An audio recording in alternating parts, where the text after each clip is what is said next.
"You're shitting me," barked the voice from halfway across the world. Not the kind of language you expect to hear aimed at a waitress, especially not from Japan. Lisa Hayes almost hung up. Mistake. Wrong number. But the guy earlier, Mr. Stressed Out Suit, had looked important. Important enough to leave a phone worth more than Lisa's beat-up Corolla? This wasn't just some lost phone. This was bigger. A lot bigger. And she had that sinking feeling, the one that told her doing the right thing was about to make her life a whole lot harder. See, what those corporate sharks didn't know? Lisa needed a win, desperately, and maybe, just maybe, she was done playing nice. They have no idea how her quiet kindness will change everything. This isn't a fairy tale.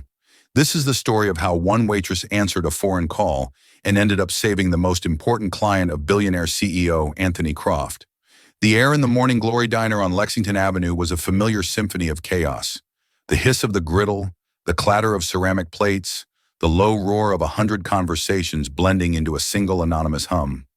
For Lisa Hayes, it was the soundtrack of her life, a life paused indefinitely. At 26, she moved with an efficiency that bordered on art. Her apron, stained with the ghosts of 1,000 coffee spills, was tied tight around a frame that was perpetually tired. 5 years ago, she'd been a top student at NYU Law. Her mind lit up by tours and constitutional theory. Then her mother's multiple sclerosis had progressed, and the mountain of medical bills had buried her dreams. She'd traded case law for coffee pots, her ambitions shrinking to the size of a daily tip jar. Her mother, Elena, was the reason for it all.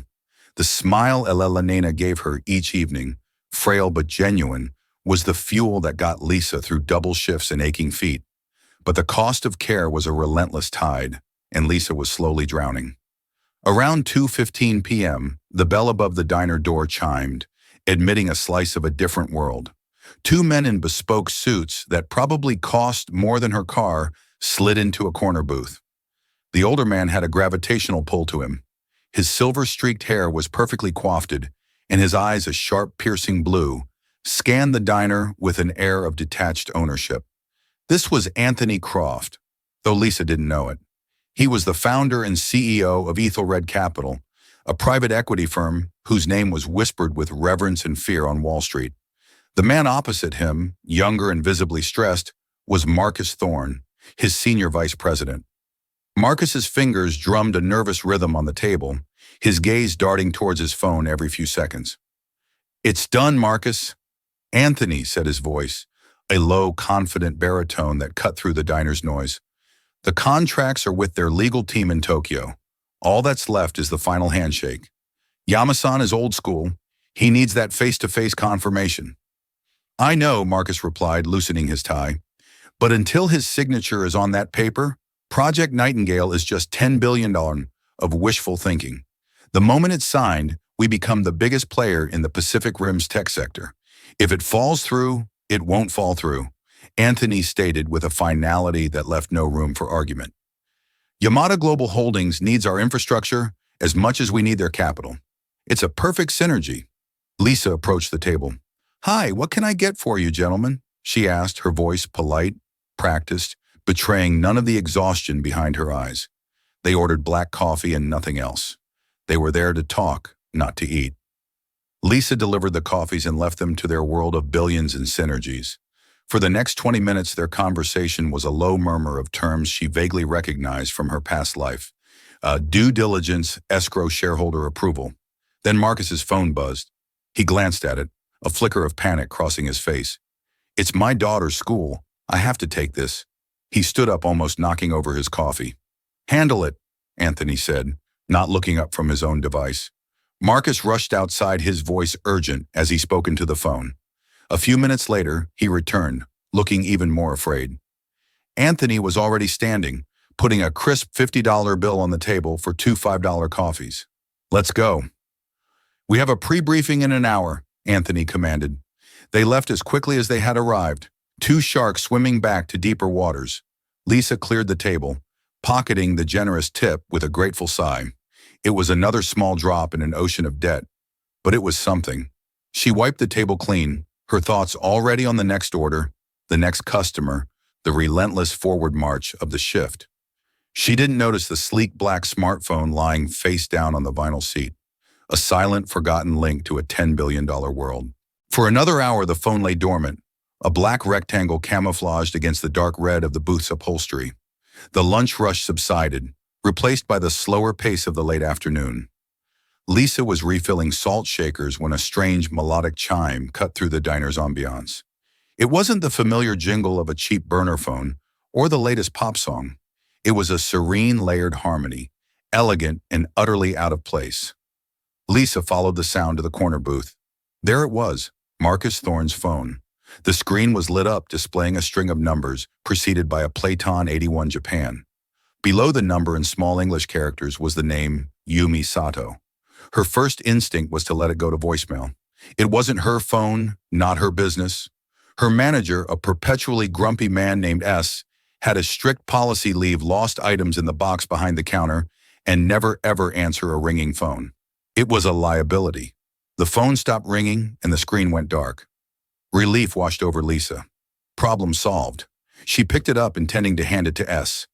But as she held it, the phone vibrated back to life. Yumi Sato was calling again, persistent. Lisa hesitated. A call from Japan at this hour. It was early morning there. It had to be important. The image of the stressed-out man, Marcus, flashed in her mind. He looked like he was carrying the weight of the world on his shoulders. What if this was the call he was waiting for? What if it was about his daughter against her better judgment, against S's explicit rule? She swiped to answer.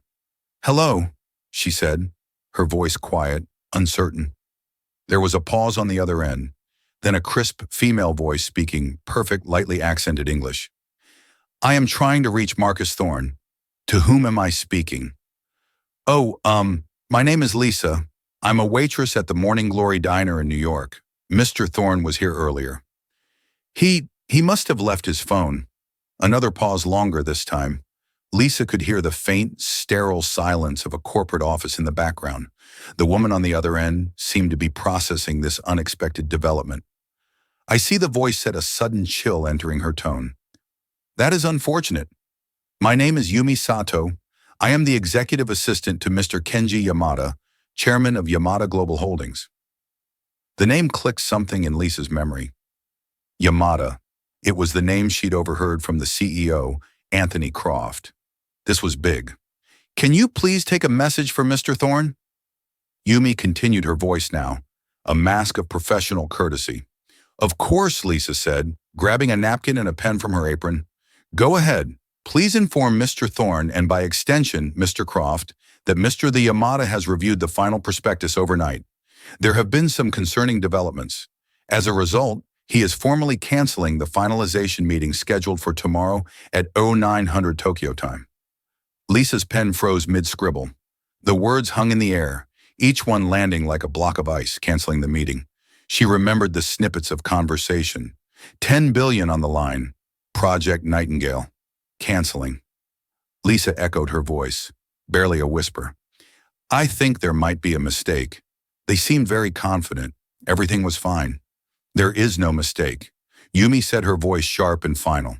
"Information has come to our chairman's attention that calls the entire ethical and financial foundation of the Ethel Red Capital Partnership into question. We consider this matter closed. Please relay the message. Goodbye."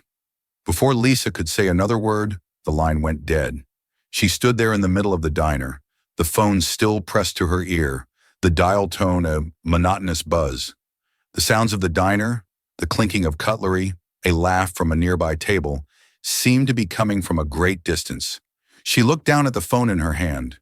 This small device felt like it now weighed $1,000. A waitress from the Morning Glory Diner was holding the wreckage of a 10 billion deal in the palm of her hand, and she was the only person in the world who knew it. Panic seized Lisa, cold and sharp. Her mind, the one that used to deftly navigate complex legal arguments, was now racing through 1,000 frantic possibilities. She had to find them. She had to get this phone back to Marcus Thorne and deliver the devastating message. She ran to the front of the diner, scanning Lexington Avenue. The street was a blur of yellow cabs and hurried pedestrians. The two men were long gone, swallowed by the concrete canyons of Manhattan. "Sal, did you see which way those guys in the suits went?" she asked, her voice tight with urgency. S grunted from behind the counter, not looking up from his newspaper. They got in a black sedan. A Maybach looked like, "Don't know. Don't care. You got tables that need bussing, Lisa." A Maybach? Of course. They weren't just men in suits. They were titans of industry. Finding them would be like finding a specific grain of sand on a beach. Her heart hammered against her ribs. What should she do? Leave the phone with S. He'd just toss it in the lost and found box and the message would die with it. Call the police for a lost phone. They'd laugh her out of the precinct. She retreated to the employee break room, a cramped windowless space that smelled of stale coffee and disinfectant. She stared at the phone. It was locked. A simple 4-digit passcode stood between her and any hope of contacting its owner. This was the moment of decision. To pry into a stranger's private life was a violation, a line she would never normally cross. But the cold final words of Yuma Sato echoed in her head. We consider this matter closed. She thought of Marcus, his worried face, the mention of his daughter. The stakes felt impossibly high, far beyond a simple lost and found item. Taking a deep breath, she tried the obvious, incorrect passcode. 0. Incorrect passcode. She thought about the man stressed a father, maybe his daughter's birthday. She had no way of knowing that. Then an idea sparked. When Marcus had been drumming his fingers on the table, it wasn't random. It was a pattern, a 4-beat rhythm he repeated over and over. She closed her eyes trying to recall it. Tap, tap, tap, tap, tap. It was a distinctive rhythm. She tried to visualize the keypad. What would that pattern look like? Her finger hovered over the screen. She mimicked the pattern. The top left corner, then the bottom right, then the top right, then the center. 2 to 935. Incorrect passcode. Damn it, she was running out of time. The men from Ether Red Capital were walking into a meeting tomorrow. A meeting that had already been canceled to finalize a deal that was already dead. The humiliation, the financial fallout, it would be catastrophic. She tried to think like a lawyer again, analyze the subject. Marcus was a man of routine and high pressure. His passcode wouldn't be sentimental. It would be functional, something he could type quickly without looking. She thought back to his nervous energy, his constant glancing at the phone. He was right-handed. His thumb would have a natural, efficient path. She traced a simple Z pattern across the screen with her mind. 1, 2, 3, 5, 7, 8, 9, 2 Compilal. What about a simple, memorable shape? Her eyes fell on the phone's background, barely visible behind the passcode screen. It was a picture of a constellation, Orion. She'd studied astronomy as a hobby in college, a way to de-stress. She knew the pattern of the stars by heart. The 3 stars of Orion's belt were almost in a straight line. Maybe.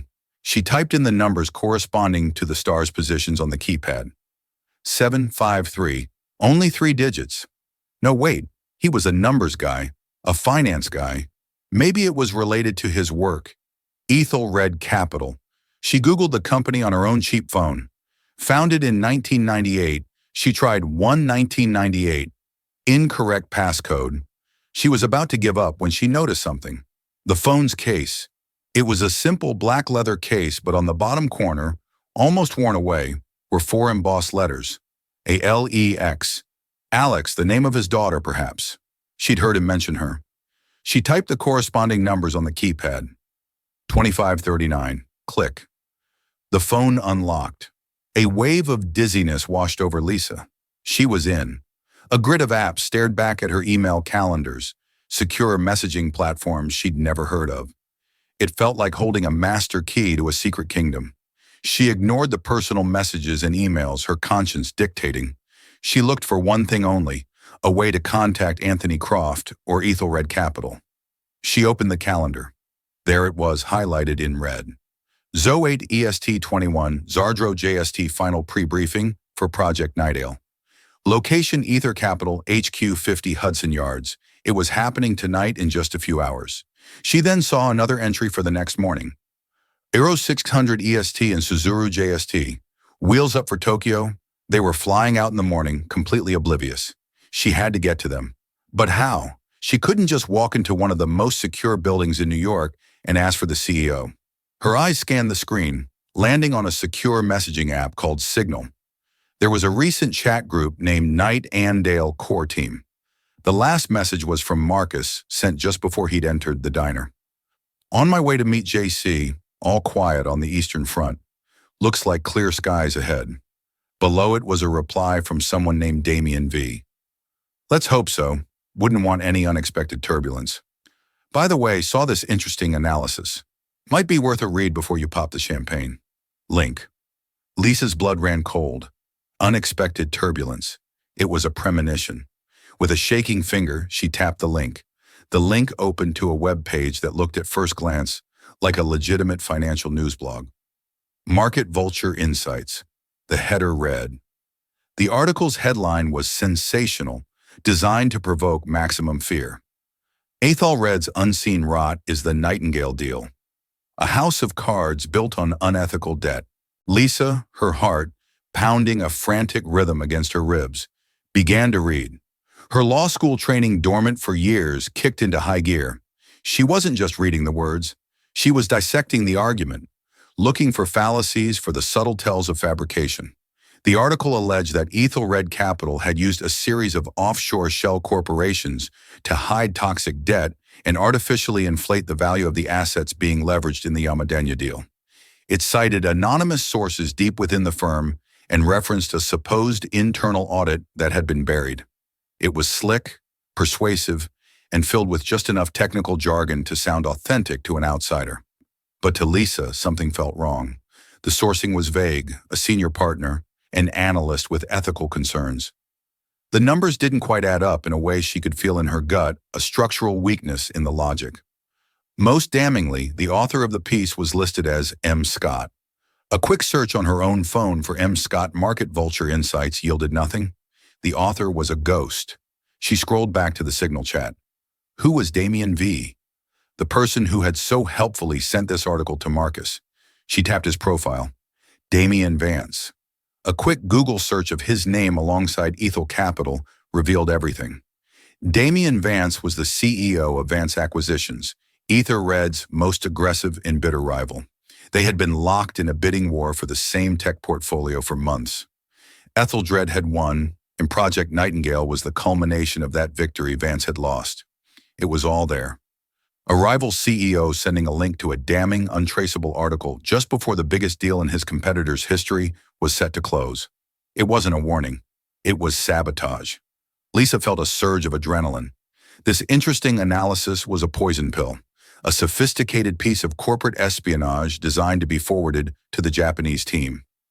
Yamada Global Holdings, known for its extreme caution and emphasis on corporate honor, would never proceed if they caught even a whiff of scandal.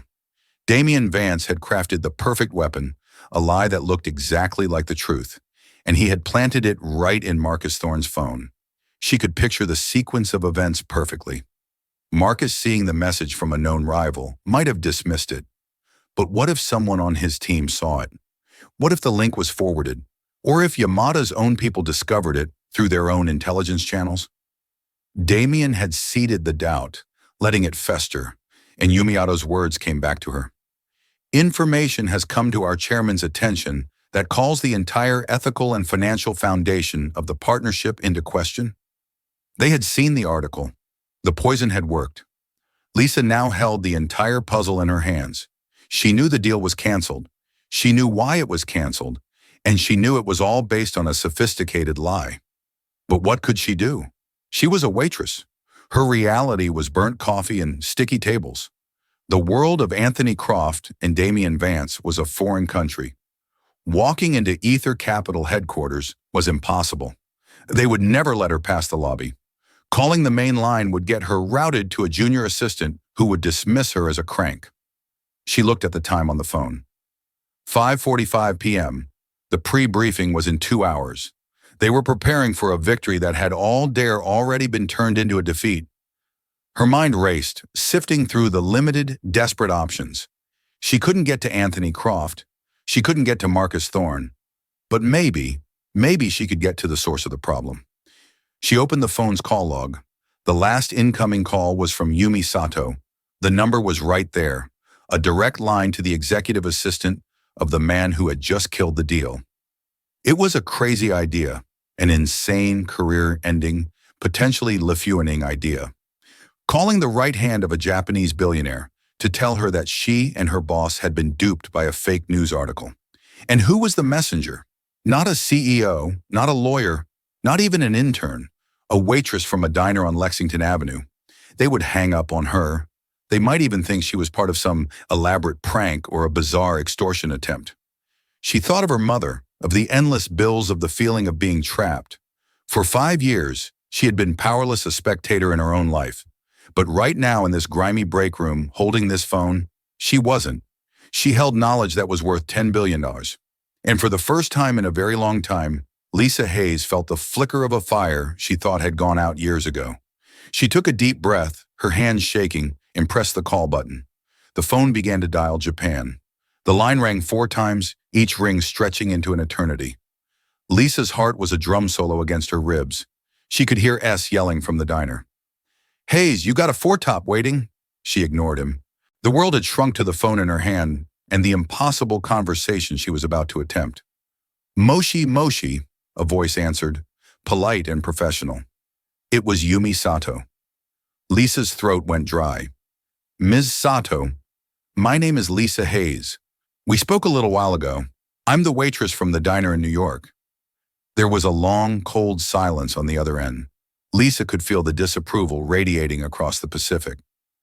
"Yes," Yumi finally said, her tone clipped. "I have already given you the message for Mr. Thorne. There is nothing further to discuss." "Please," Lisa said, her voice steadier than she expected. "Please don't hang up. I know this is going to sound insane, but I believe Mr. Yamamada is about to make a $10 billion decision based on false information, based on a lie." Another silence.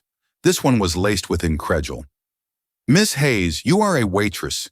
You cannot possibly comprehend the complexities of this transaction. Our decision is final and is based on credible intelligence." Is that credible intelligence an article from a website called Market Vulture Insights?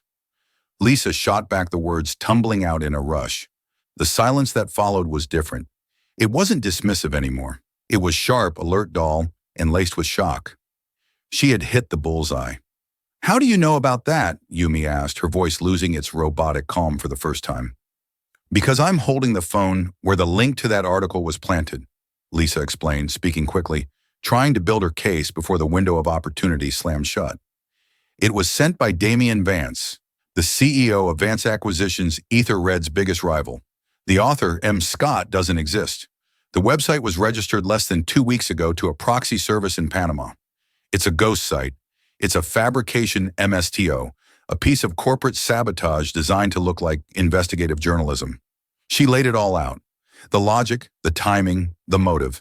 She spoke not as a waitress, but as the law student she used to be, presenting an argument, connecting evidence, building an undeniable case.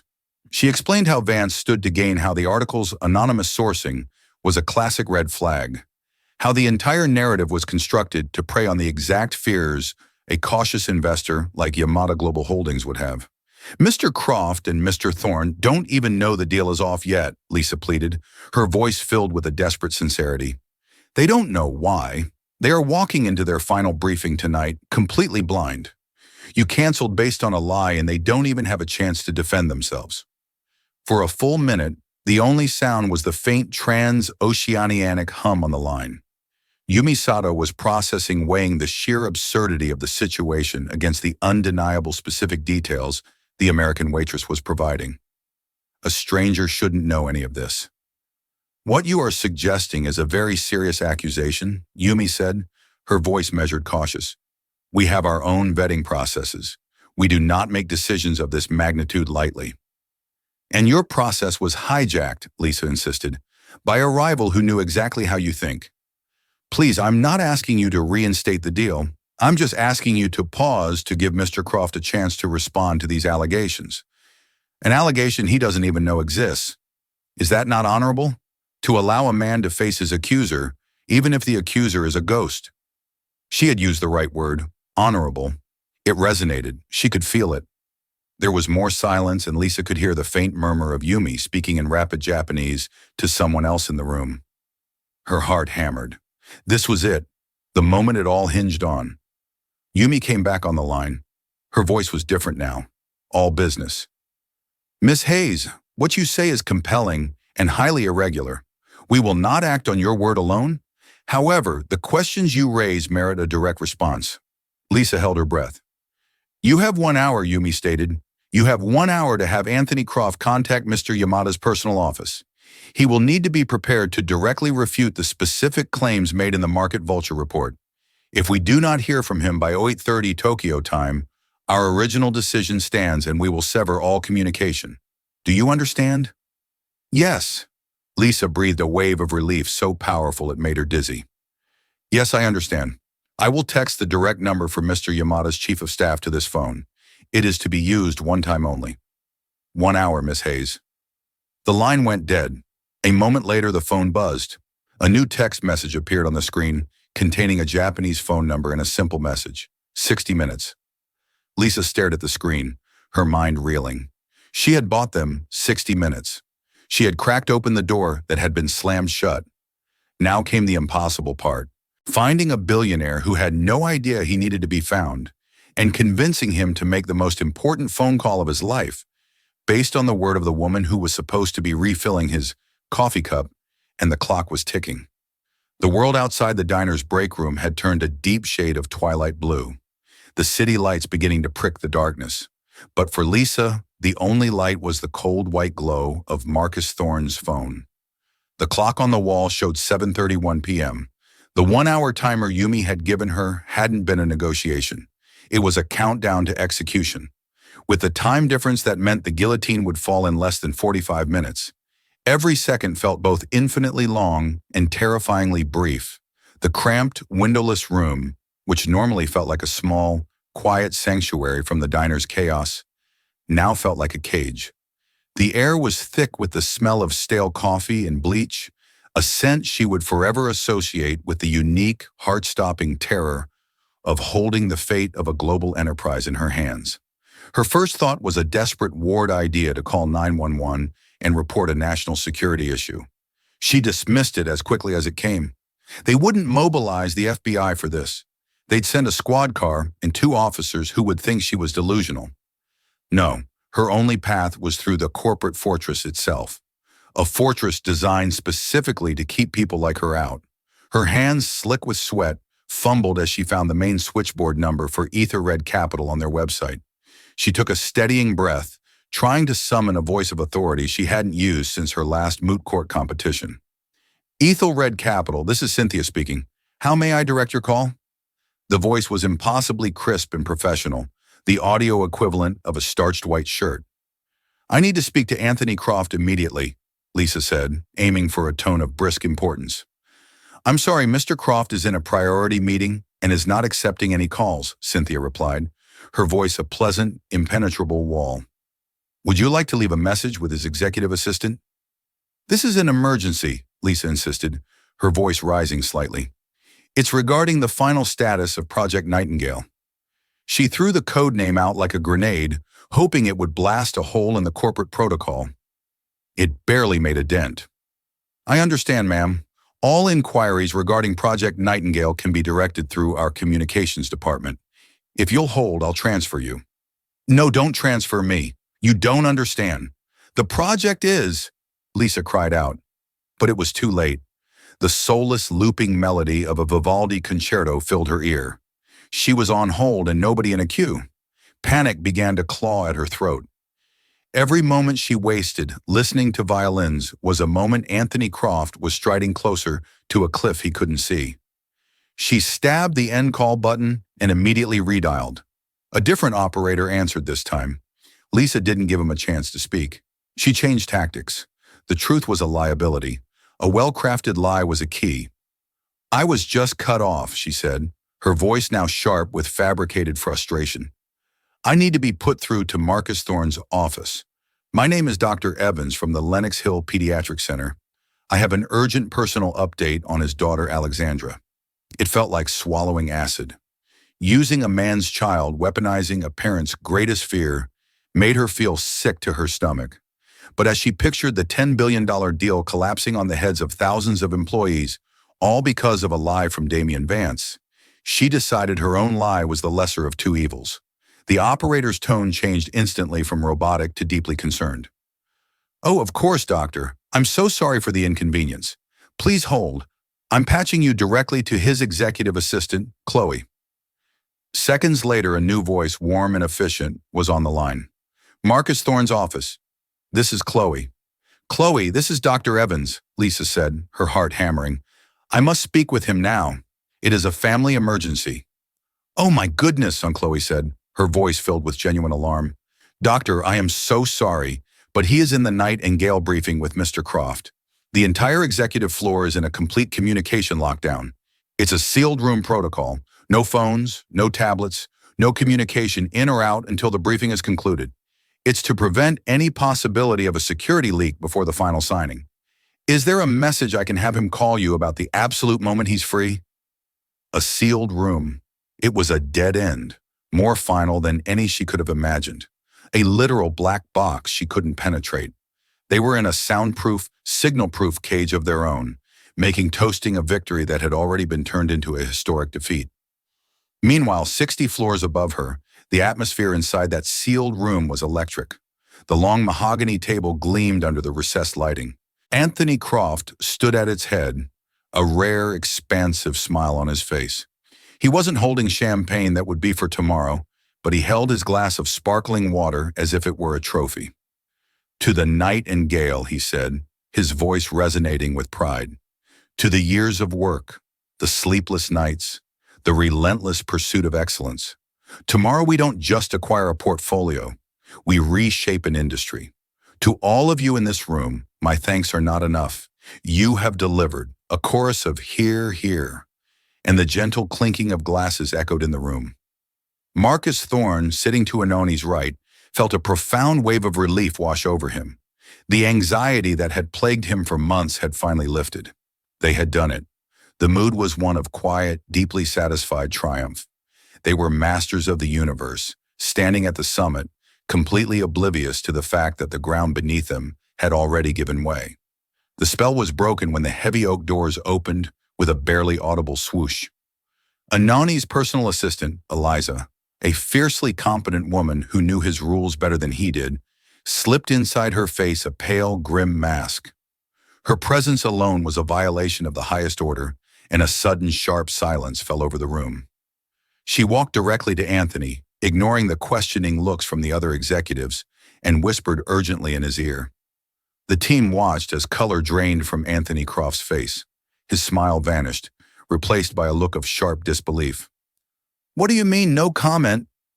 He hissed, his voice a low, dangerous growl that sliced through the silence. Yamada-san's office just released a flash statement to the Nikkei in the Wall Street Journal's Asian edition.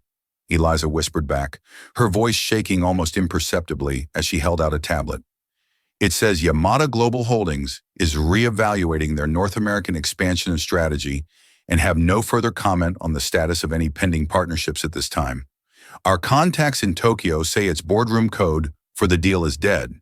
They're not answering our calls. It's a complete wall of silence." The tablet was passed to Marcus. As he read the headline, he went white as a sheet. "What? That's impossible. We got the final go-ahead from their legal team this morning." Pandemonium erupted. The triumphant calm shattered into 1,000 pieces of frantic, confused energy. VPs were grabbing their phones from the trays by the door, only to find them useless as they tried to get through to Tokyo.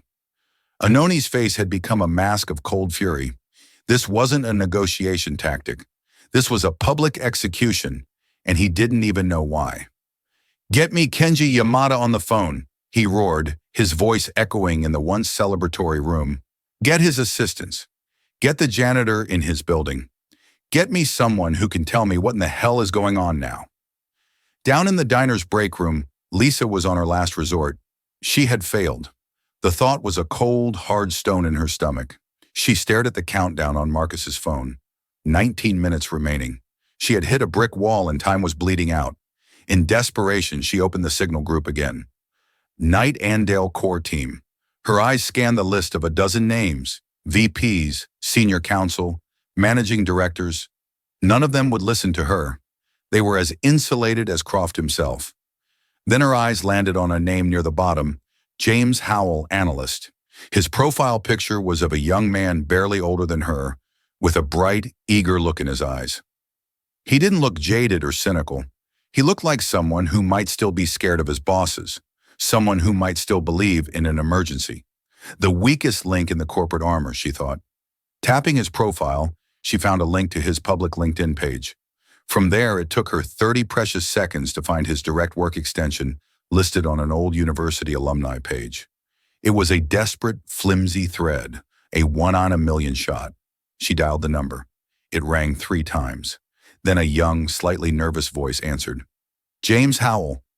"James," Lisa said, her voice dropping to a low, urgent command that tolerated no argument. "My name is not important. What is important is that you listen to me very carefully. I have a message that needs to get to Anthony Croft within the next 5 minutes, or Project Nightingale is gone forever. I don't have time to explain who I am or how I know this, but your entire company is operating on a catastrophic misunderstanding. Who is this? How did you get this number? I can't just Damian Vance." Lisa cut in the name a tactical weapon. The Market Vulture article. It was sabotage and it worked. The Japanese are pulling out because of it. They think the entire deal is built on a lie. You are all in a briefing room celebrating a ghost. There was a stunned, sharp intake of breath on the other end. "Oh my God," James whispered. "The floor is in chaos. We've been trying to figure out what's going on for the last 10 minutes. No one knows anything. There is no time for chaos." Lisa snapped her own desperation, fueling her authority. "The Japanese gave me a 60-minute window to have Mr. Croft call them directly. That window closes in 11 minutes. You are the only person who can get a message to him. You need to get into that boardroom right now. They're in a lockdown. There's security outside the door." "I can't." "Then you break the door down," Lisa yelled, her voice cracking with the sheer unbearable strain of it all. "Do you understand me, James? Get a pen. Write this down. You will walk up to Anthony Croft and you will say this exact sentence. The Nightingale is singing the wrong song. The cage was built by Vance, and Tokyo is closing the door in 10 minutes. And you will tell him the proof he needs is on Marcus Thorne's phone. The cage was built by Vance." James repeated, his voice trembling as he typed furiously. Okay, I'll try." Lisa hung up. Her body was trembling. There was nothing more she could do. It was all in the hands of a junior analyst she had never met. She slumped against the grimy wall, a universe away from the pandemonium she had just unleashed 60 floors above her. She looked at the timer on the phone. 9 minutes remaining. The boardroom at Ether Red Capital felt like a tomb. The triumphant graphs on the screen seemed to mock the silence. Anthony Croft was pacing like a sword panther, his mind cycling through every possible reason for the deal's collapse. A regulatory snag, a last-minute counteroffer, a political issue. None of it made sense. Suddenly, the heavy oak doors to the boardroom burst open. James Howell, the junior analyst, stood there, pale and panting, clutching a piece of paper. Security guards were right behind him, trying to pull him back. "So, Mr. Croft," James yelled, ignoring the guards. "A message? It's urgent." Anthony shot him a look that could freeze fire. "This had better be the single most important thing you've ever said in your life, son." "I don't know what it means, sir," James stammered, holding out the note. "A woman called. She said to tell you this exactly. The Nightingale is singing the wrong song. The cage was built by Vance, and Tokyo is closing the door in 10 minutes. She said, the proof is on Marcus Thorne's phone." The room went silent. Anthony snatched the note. He read the words, his eyes narrowing. "Vance." The name hit him like a physical blow. He turned to Marcus. "My phone," Marcus said, his face ashen as he patted his empty pockets. I don't have it. I must have left it at the diner." Everything clicked into place in Anoni's mind. The sabotage, the unknown woman, the diner, the phone. It was an impossible, insane chain of events, but it was the only thing that made sense. "Eliza," Anthony barked. "Get me the number for the Morning Glory Diner on Lexington." Now to Marcus, he commanded, "Find that analyst's message from Vance. Check your tablet, your laptop, anything. While Eliza frantically searched for the diner's number, Marcus found the signal message from Damian Vance on his tablet, which synced with his phone. He opened the link. The Market Vulture article filled the screen. "My God," Marcus whispered, reading the headline. "Anthony, look at this." Anthony read the first paragraph, his face turning to stone. It was a masterpiece of deceit. At that moment, Eliza handed him a phone with the diner's main line already ringing. S answered gruffly. "Morning Glory. This is Anthony Croft," he said, his voice dripping with an intensity that made S stand up straight. "One of my employees left a phone at your establishment. A woman, a waitress, is there. I need to speak to her. It is a matter of extreme urgency." "Yeah, Hayes," Sal yelled. "Phone." A moment later, Lisa's trembling voice came on the line. "Hello, this is Anthony Croft," he said. "Who is this?" "My name is Lisa Hayes." "Miss Hayes, you have 4 minutes to tell me what I need to know." "You need to call this number," Lisa said, reading the direct line Yumi had texted her. "You need to tell Mr. Yamada that the Market Vulture article is a fabrication created by Damian Vance to sabotage the deal. Everything they think they know is a lie. The evidence is the message from Vance on Mr. Thorne's phone." Anthony scribbled the number down. He didn't question her. He didn't ask how she knew. The conviction in her voice, the sheer impossibility of her knowing these details otherwise, was enough. "Thank you, Miss Hayes," he said, a strange note of awe in his voice. "Stay where you are." He hung up and turned to his team. "Get me a secure line to Tokyo now." With less than 2 minutes to spare, Anthony Croft was patched through to Mr. Yamada's chief of staff. He didn't yell or make demands. He spoke calmly, methodically, laying out the corporate espionage with the precision of a surgeon. He explained Damian Vance's motive, the ghost website, the fake author. He had his team email a time-stamped screenshot of Vance's message to Marcus's phone as irrefutable proof of the setup. He was fighting for the life of his company, and his words were the only weapons he had. 2 hours later, Lisa was wiping down the last table of her shift. The diner was empty. The symphony of the day faded to a quiet hum. She was emotionally and physically exhausted, running on pure adrenaline. She had no idea what had happened after that frantic phone call. For all she knew, they hadn't believed her. The bell on the door chimed. Anthony Croft walked in alone this time. He wasn't wearing his suit jacket anymore. He looked tired, but the fury in his eyes had been replaced by a deep, thoughtful intensity. He walked directly to her. "Lisa Hayes," he said. "It wasn't a question." "Yes," she replied, her voice small. He slid into the corner booth, the same one where it had all started. "The deal is back on," he said, his voice quiet. "Mr. Yamada sends his deepest apologies for the misunderstanding and his admiration for the unorthodox channels through which the truth was revealed." Lisa just nodded, unsure of what to say. "We spent the last hour with our lawyers." Anthony continued, looking at her intently. "They confirmed everything you deduced. The website's registration, the shell company that hosted it, all traced back to a holding company owned by Vance Acquisitions. You didn't just save a deal, Miss Hayes. You gave me the ammunition to bury my biggest rival in litigation for the next 20 years. He paused, studying her. "I looked you up," he said. "NYU Law, Dean's List. You dropped out 3 years ago." Lisa flinched, feeling exposed. "My mother got sick." "I know," he said softly. "My team is very thorough. I also know that you unlocked my SVP's phone, accessed confidential information, and impersonated a doctor to get past my operator. By all rights, I should have you arrested." Lisa's stomach dropped, but he went on a faint smile, touching his lips. "You also demonstrated more initiative, analytical skill, and raw nerve in 3 hours than my entire risk management department does in a year. A mind like yours is wasted pouring coffee." He slid a business card across the table. It was his personal card. "I've already spoken with the NYU Dean of Admissions. Ether Red Capital is funding a full scholarship for you to complete your law degree starting this January. All expenses paid. We'll also be taking care of your mother's medical bills. All of them. Consider it a signing bonus." Lisa stared at him, speechless. Tears welled in her eyes. "A signing bonus for what?" she finally managed to whisper. "When you graduate," Anthony Croft said, standing up, "you have a job waiting for you in my firm's corporate counsel office. I don't hire people who follow the rules, Miss Hayes. I hire people who know when to break them for the right reason. You didn't just save my biggest client. You reminded me what true talent looks like. He turned and walked out of the diner, leaving Lisa standing in the quiet glow of the empty room. A forgotten smartphone, a business card, and the promise of a life she thought she had lost forever, resting on the table in front of her.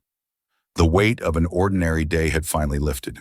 From pouring coffee to brokering a corporate ceasefire, Lisa Hayes' story is a powerful reminder that heroes aren't defined by their job titles, but by their actions in critical moments. It shows that intelligence, courage, and integrity can be found in the most unexpected places, and that one person truly can make a world of difference. She didn't just save a $10 billion deal. She reclaimed her own future, proving that the circumstances we find ourselves in don't have to define the person we are capable of becoming. If you were moved by Lisa's incredible story of quick thinking and bravery, please show your support by hitting that like button. It helps our channel more than you know. And for more unforgettable true-life dramas just like this one, make sure you subscribe and turn on notifications so you never miss an upload.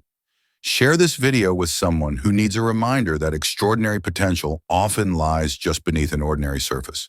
Thank you for listening.